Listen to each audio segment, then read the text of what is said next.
Uma das imagens mais fortes do cristianismo é a da Virgem Maria, pura, intocada, perfeita. Mas será que essa imagem corresponde ao que estava nos textos originais? A história que nos contaram é a história real? Quando voltamos ao hebraico, a língua original de parte da Bíblia, descobrimos algo surpreendente. A famosa profecia que anuncia o nascimento do Messias não falava de uma virgem, falava apenas de uma jovem mulher. A palavra era alma, mas uma única palavra, traduzida de forma equivocada, séculos depois, criou um dos mitos mais poderosos e controladores da história. Mas o que de fato significa pureza? Será que a perfeição atribuída à Virgem é um dom divino ou uma prisão invisível criada por uma interpretação que serviu a um propósito específico? Vamos mergulhar nos textos, na psicologia e na energia por trás desse arquétipo para entender como uma tradução moldou o destino de mais da metade da humanidade. No livro de Isaías, a passagem que conhecemos diz: "Eis que a Virgem conceberá." Soa familiar, não é?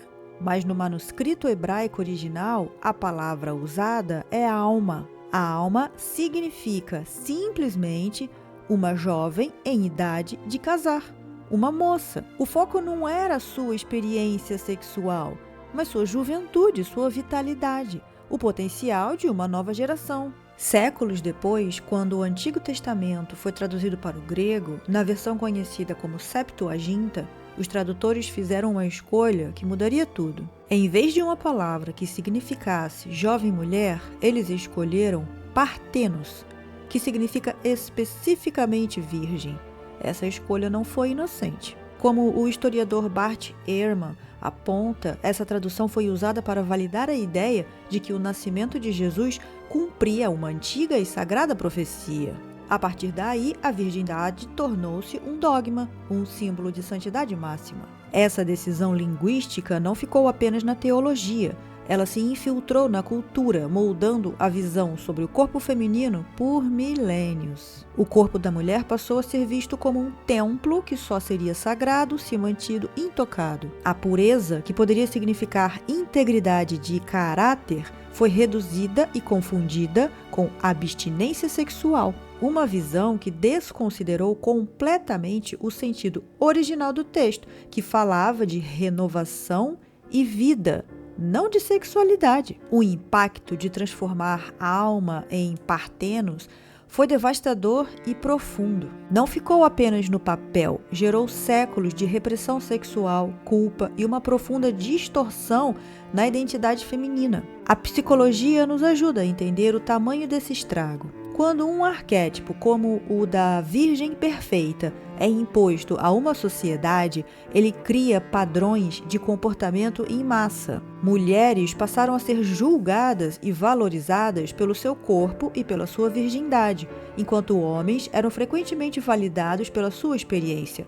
Uma dualidade injusta e prejudicial para ambos. A neurociência moderna reforça isso. Crenças profundas e culturalmente arraigadas moldam a forma como nosso cérebro interpreta o corpo e o mundo. Um corpo ensinado a se ver como potencialmente impuro ativa no cérebro áreas ligadas ao estresse, à vergonha e à culpa. E a epigenética, um campo fascinante da biologia, nos mostra que essas emoções reprimidas não desaparecem. Elas podem alterar a nossa biologia e a de gerações futuras. Uma única palavra se transformou assim em uma poderosa ferramenta de controle cultural e até biológico. E esse mito da Virgem Sagrada não é exclusivo do cristianismo. Se olharmos para outras culturas, vemos padrões semelhantes. Na Grécia Antiga, tínhamos Atena, a deusa virgem da sabedoria e da estratégia, intocada pelos homens. Em diversas culturas orientais, figuras femininas associadas à pureza absoluta surgem como ideais espirituais a serem alcançados. Até no Egito Antigo, a deusa Ísis é representada como uma mãe divina, mas sua concepção de Horus é envolta em magia, sem uma referência direta a uma união carnal comum. Esses mitos nos mostram um padrão universal, a associação do feminino com o puro, o intocável, um ideal quase impossível de se alcançar. Símbolos podem ser poderosos e belos, mas o problema acontece quando o símbolo vira doutrina, quando a metáfora se transforma em uma prisão literal. No campo da energia e da consciência, essa tradução teve um efeito massivo. A psique coletiva feminina passou a carregar o peso de ser pura para ser aceita, amada e considerada digna. O professor Hélio Couto, ao falar sobre arquétipos, explica que quando um deles é ativado em massa, ele pode tanto expandir a consciência quanto aprisioná-la. O arquétipo da Virgem, em sua essência, representa o início, a renovação,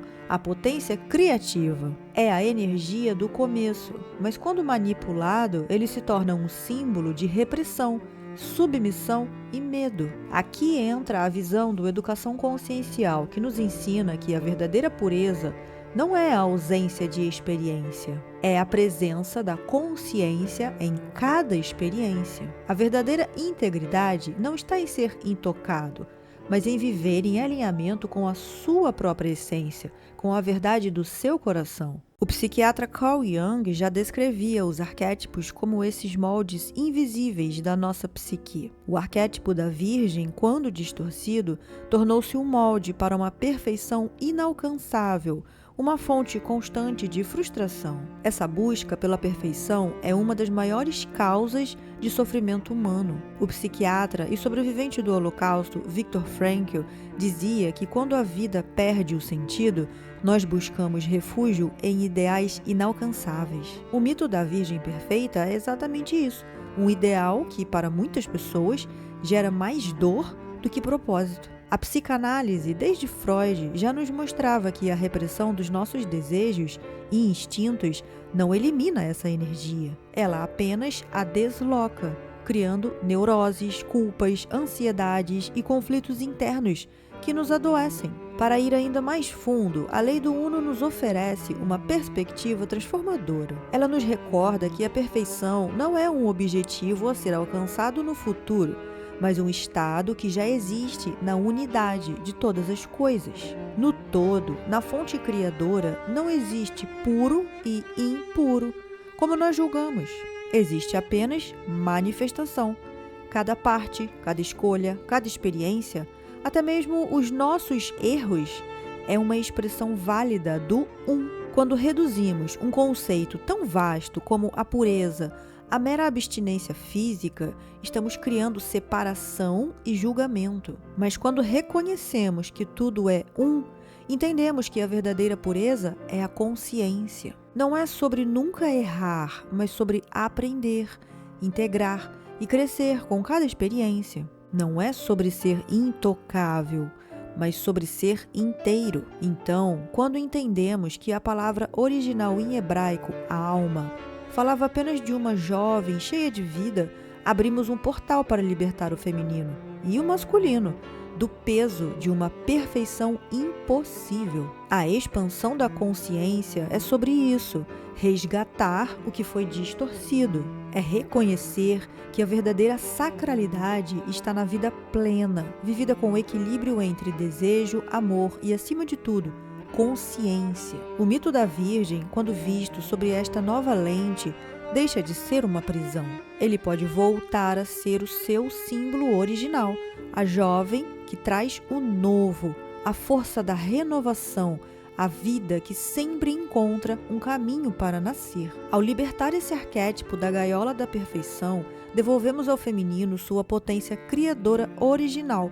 E não falamos apenas das mulheres, falamos de todos nós. Cada ser humano carrega dentro de si o arquétipo do nascimento, da renovação, da força que cria mundos. A consciência nos mostra que não existe uma perfeição distante e inalcançável. Existe apenas um movimento eterno de expansão, onde cada passo, cada respiração, cada erro e cada acerto é sagrado. Uma única palavra, mal traduzida há milênios, criou um legado de repressão e culpa. Mas a consciência, aqui e agora, pode transformar esse mito em libertação. A verdadeira perfeição não está em negar a nossa humanidade, está em vivê-la com presença, coragem e amor. O mito da Virgem, no fim, nos ensinou a buscar fora o que sempre esteve dentro de nós, a potência criadora que se expressa em cada vida, em cada momento. Se essa reflexão expandiu algo em você, se fez você pensar, deixe seu like, inscreva-se no canal e compartilhe a sua visão nos comentários. Essa jornada de despertar é coletiva e a sua consciência é uma peça fundamental desse quebra-cabeça. E prepare-se, porque no nosso próximo episódio vamos desvendar outra figura envolta em mistérios e distorção, Maria Madalena e a verdade que foi silenciada. Obrigada por estar aqui e até a próxima!